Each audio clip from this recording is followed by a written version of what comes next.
পুরো সারা দিন বৃষ্টি আর বৃষ্টি।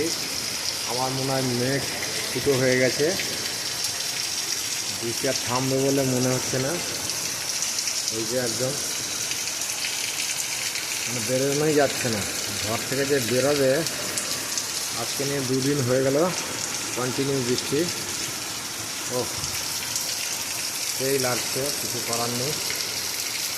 বৃষ্টি যখন পড়ছে ভিডিও তো একটু বানাতেই হবে।